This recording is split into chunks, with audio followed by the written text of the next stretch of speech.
अस्सलाम वालेकुम स्टूडेंट, हमने कल नर्व इम्पल्स वाला टॉपिक पढ़ लिया था। ये साइनैप्स क्या होती है? Conjunctive neurons are so arranged that axon endings of one neuron are connected to the dendrites to the next neuron. There is no cytoplasmic connection between the two neurons and microscopic gaps are left between them. These contact points are known as synapse. Mean क्या होता है, जहाँ दो neuron आपस में मिल रहे होते हैं तो वो डायरेक्टली आपस में कनेक्टेड नहीं होते, तो वहाँ पे जो गैप रह जाता है या वो जो कॉन्टैक्ट पॉइंट है जहाँ पे दो न्यूरॉन मिल रहे हैं, एक का एक्सॉन दूसरे के डेंड्राइट से, उस पॉइंट को कहते हैं साइनैप्स. तो सिंगल न्यूरॉन में form synapse with many incoming fibre, mean कई फाइबर्स के साथ उसका वो साइनैप्स बन सकता है. तो क्या होता है कि जब एक न्यूरॉन से जो पास होनी होती है nerve impulse to the next neuron, तो इसमें क्या होता है, but a single nerve impulse does not necessarily get across the synapse. तो इसके लिए ज़रूरी है 2 से 3 इम्पल्सेस आए या मतलब जिसके बाद दीगरे जो आती हैं तो वो साइमल्टेनियसली उसको वो आगे ट्रांसमिट करेंगे. तो एक्शन पोटेंशियल की फॉर्म में, तो क्योंकि देयर इज ना कोई मेम्ब्रेन का उनके दरमियान में ताल्लुक है, ना कोई साइटोप्लाज्मिक कनेक्शन है उनके दरमियान में, तो वो जो गैप है उसको क्रॉस करने के लिए फिर वो जैसे नर्व इम्पल्स की फॉर्म में है, यानी एक्शन पोटेंशियल जो हमने अभी पढ़ा था पीछे, उसकी फॉर्म में वो नहीं कर पाएगा, बल्कि मैसेज जो है वो केमिकल मैसेंजर की फॉर्म में, जिनको ट्रांसमीटर्स न्यूरो ट्रांसमीटर्स कहते हैं, उनकी फॉर्म में उस पॉइंट से यहाँ आप डायग्राम में देख सकते हैं क्या होता है साइनैप्स में. उसमें जो है वो जब आती हैं इम्पल्सेस, तो वो फिर उस मैसेज को जो एक्शन पोटेंशियल की फॉर्म में है उसको केमिकल मैसेज में चेंज किया जाता है. और 2 मेम्ब्रेन्स होती हैं, एक प्री साइनेप्टिक है यानी कि जहाँ से ये न्यूरोट्रांसमीटर रिलीज होने हैं, और एक पोस्ट साइनेप्टिक होती है जहाँ पे जाके उन्होंने आगे फिर दोबारा एक्शन पोटेंशियल को स्टिमुलेट करना है. ये 2 तरह की मेम्ब्रेन होती हैं. और प्री सिनेप्टिक मेम्ब्रेन से वेसिकल्स की फॉर्म में, यहाँ आप नीचे वाले डायग्राम बी में देखो तो वेसिकल बनी हुई है, तो वो सिनेप्टिक वेसिकल की फॉर्म में वो रिलीज हो जाते हैं बल्ज आउट होके, और फिर जाके वो पोस्ट सिनेप्टिक मेम्ब्रेन पे अटैच होते हैं और वहाँ पे वो न्यूरोट्रांसमीटर रिलीज कर दिए जाते हैं, जो फिर वहाँ पे दोबारा से एक्शन पोटेंशियल को स्टिमुलेट कर देते हैं.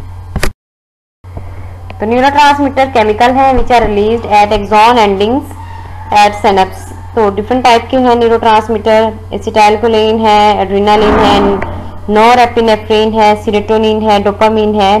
सबसे ज़्यादा जो यूज़ होने वाला है एसिटाइलकोलिन. तो आउटसाइड द जो नर्वस सिस्टम है, यानी कि पूरी बॉडी में जो है वो एसिटाइलकोलिन यूज़ होता है, और ब्रेन और स्पाइनल कार्ड में बाकी के जो हमने ऊपर देखे हैं वो यूज़ होते हैं. नेक्स्ट हमारा टॉपिक है नर्वस सिस्टम की एवोल्यूशन ऑफ नर्वस सिस्टम. कि अभी तक हमने नर्वस सिस्टम ने बकायदा पढ़ा, तो नर्वस सिस्टम कैसे CNS जिसको मेन हम कहते हैं, वो कैसे वो राइज होना शुरू हुआ. तो उसमें पहले 2 डिज़ाइंस थे, अभी भी प्रेजेंट है, diffused and centralised nervous system. Diffused में क्या होता है कि उसमें कोई सेंट्रल नर्वस सिस्टम पॉइंट नहीं होता, जबकि सेंट्रलाइज में सेंट्रल जो है वो सिस्टम होता है. डिफ्यूज जो है वो निडेरियंस यानी हाइड्रा वगैरह में पाया जाता है. अभी हम देखेंगे डिफ्यूज नर्वस सिस्टम हाइड्रा के अंदर. हाइड्रा जो कि निडेरियन है, small animal which is sedentary, मतलब वो मूव नहीं करता.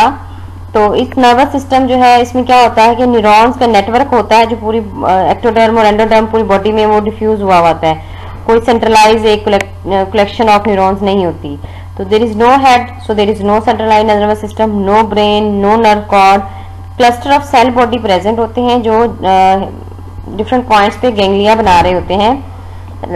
देखा गया है कि network it is not possible to distinguish. जाहिर है कि वो उस तरीके से नहीं अरेंज हुए कि उनको डिस्टिंग्विश किया जा सके कि ये वाले सेंसरी हैं, ये एसोसिएटिव हैं या ये मोटर हैं.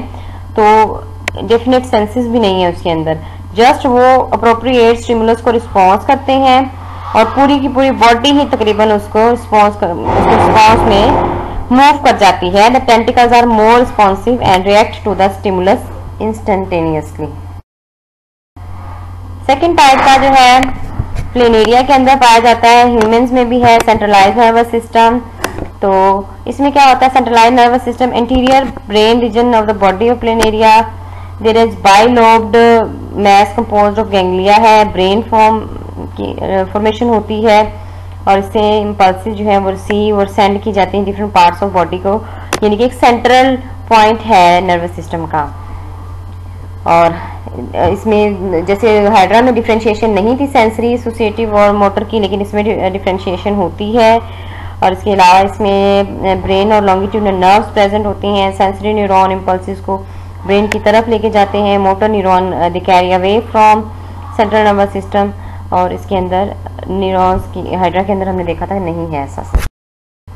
इसके अलावा प्लेनेरिया सेंस ऑर्गन इसमें प्रेजेंट है in the form of I and chemoreceptors. तो हाइड्रा में हमने देखा था कि नहीं है। सेंसिटिव प्रेशर टच के लिए बाकायदा इनके अंदर रिसेप्टर्स मौजूद होते हैं। सम नर्व सेल्स आर आल्सो जो है वो प्रेजेंट। तो इसके अलावा सुपरफिशियल नर्व्स जो है वो एपिडर्मिस में प्रेजेंट होती हैं उसकी एपिडर्मिस में प्लेनेरिया के केस। यहाँ डायग्राम में आप देख सकते हो हाइड्रा का कितना वो है डिफ्यूज किस्म का, जबकि प्लेनेरिया का बाकायदा सेंट्रलाइज्ड नर्वस सिस्टम प्रेजेंट है। इसके अलावा हम देखते हैं नर्वस सिस्टम। हमने ये जो अब बात हो रही है वो सेंट्रलाइज की बात हो रही है कि आगे एडवांस्ड ह्यूमंस में है तो वो सेंट्रलाइज है एडवांस्ड ऑर्गेनिजम्स में।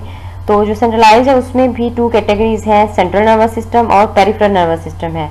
सेंट्रल नर्वस सिस्टम का काम है जो रिसीव एंड प्रोसेस इंफॉर्मेशन जो है वो उसको करता है, और ये कंसिस्ट कर रहा है ब्रेन एंड स्पाइनल कॉर्ड पे। और जो पेरिफेरल नर्वस सिस्टम है ये बाकी पूरी बॉडी में जो नर्व्स फैली हुई हैं उनको कहते हैं पेरिफेरल नर्वस सिस्टम। तो ये मोटर न्यूरॉन्स और सेंसरी न्यूरॉन्स हैं। सेंसरी न्यूरॉन्स ज़ाहिर है they carry signal to the CNS है, मोटर जो है वो उसे वे। तो मोटर की आगे फिर मजीद 2 कैटेगरी हैं, सोमैटिक और ऑटोनोमिक। सोमैटिक जो है वॉलंटरी मूवमेंट को कंट्रोल कर रहा होता है, ऑटोनोमिक जो है वो इनवॉलंटरी को। ऑटोनोमिक की फर्दर 2 कैटेगरीज हैं, सिंपैथेटिक एंड पैरासिम्पैथेटिक। तो सिंपैथेटिक जो है वो बॉडी को इमरजेंसी के लिए यानी फ्लाइट और फाइट के लिए प्रिपेयर करता है। पैरासिम्पैथेटिक जो है वो नॉर्मल कंडीशन। इनको आगे हम डिटेल में थोड़ा देखेंगे। तो ये हमारा आज का टॉपिक है।